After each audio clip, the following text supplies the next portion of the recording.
I'm Christian, and this is my alternate personal loadout. So on the channel before, you've seen my way like 4 months ago, about now 3 or 4 months ago, my video on my personal loadout where I had my end strike vest, sidearm in the pouch, and all those 18s. Since then I've altered that, and that was my last video. It was one of my last videos where I was sporting the narrow base gear on the Condor chest rig. No, that would be my go-to, but if I don't want to run the vest, I want to run something a little more low profile where I know I'll need like a sling or something, then I'll run this gear. So what I have, starting with the gun, it's basic modified Strife with a Worker 22 mag inside as my starter mag. Basic, this is the orange Worker stock. I didn't paint this, this is actually the orange Worker stock.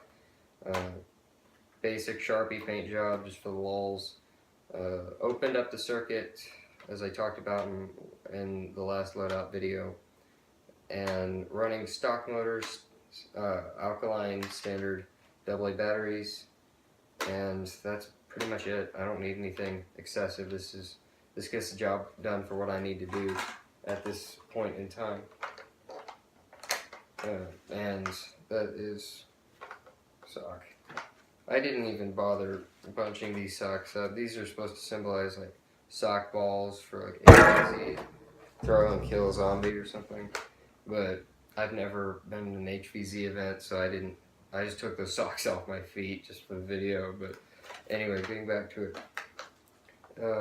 So the end strike, the old end strike bandolier, because I like the orange a lot better, plus it matches the gun.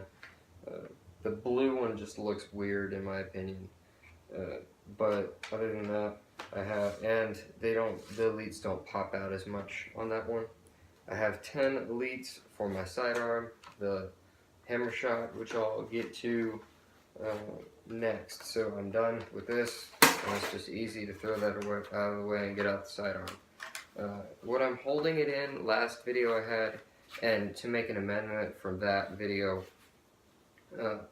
I would run this, I don't know if you can see that, but I would run this pouch instead, just putting it in the cargo pocket.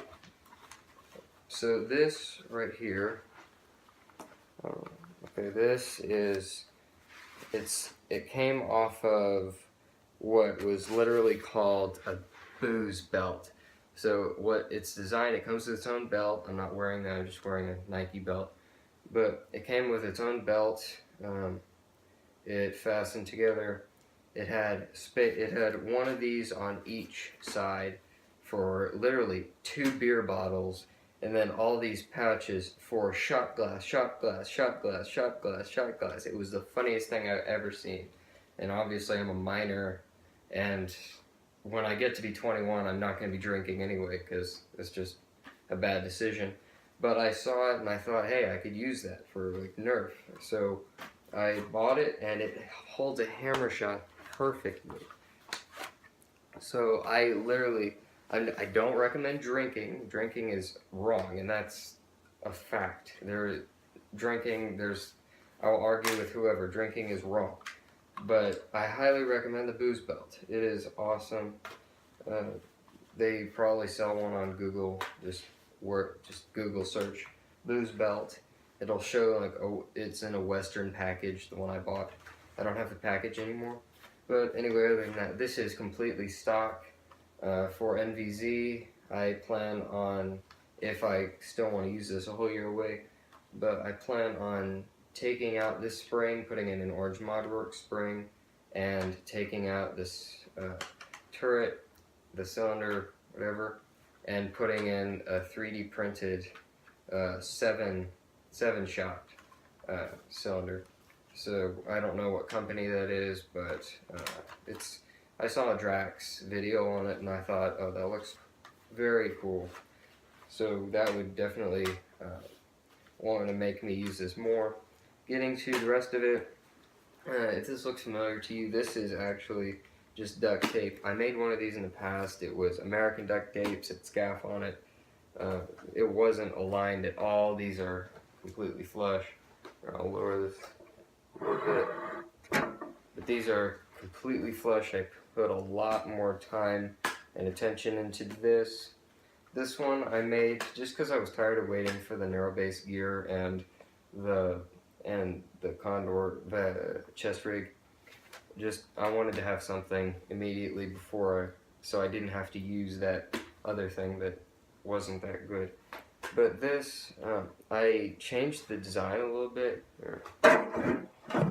This isn't straight off of Coop's tutorial. This is, if I take the mags, a couple mags out, you can see these are actually two different pockets. So there's a divider there, so that adds more stability to that. The only con to this is it's a little more difficult to put in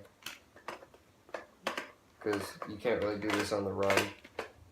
Getting the mags, I'm using 6 clear Rapid Strike 18 mags, and I said the 122 worker mag already. This is a very easy way to hold mags, and I don't do that. Really, most people would just flip these, but really I'm used to reaching over with my left hand, because I don't know why, but I got started doing that. So that's it for this. I used about 1 1/4 rolls of duct tape on this. There's a lot of duct tape, a lot of glue, and a lot of measuring and everything for this, so it would come out in a very nice way. In the back I have my Condor dump pouch, spent mag, just throw it in. I have noticed if you put the magazine down like that, it's a little harder to get in. If you put them in where this part is facing down, it's a lot easier just to grab, throw. So that's it for that. As far as the cap, I don't wear a cap like this normally. I think wearing it like this is a lot nicer, but just for the video, because I do intend on getting a GoPro at some point, and I would get the hat mount for it. This is how I would wear it, and it keeps the sun off my head. And that's about it for the loadout. As far as shorts go, I'm wearing cargo shorts with a belt capability, so this doesn't slosh around a lot. It's very stable. I did a lot of crazy stuff. I ran with this on through the belt loops, and then I put it on the outside of the belt loops. I took off running and it just immediately fell to the ground. So definitely wear your gear. It's a lot better with belt loops and putting it through the belt loops. That's it. I hope you liked the video, and that's all I've got. See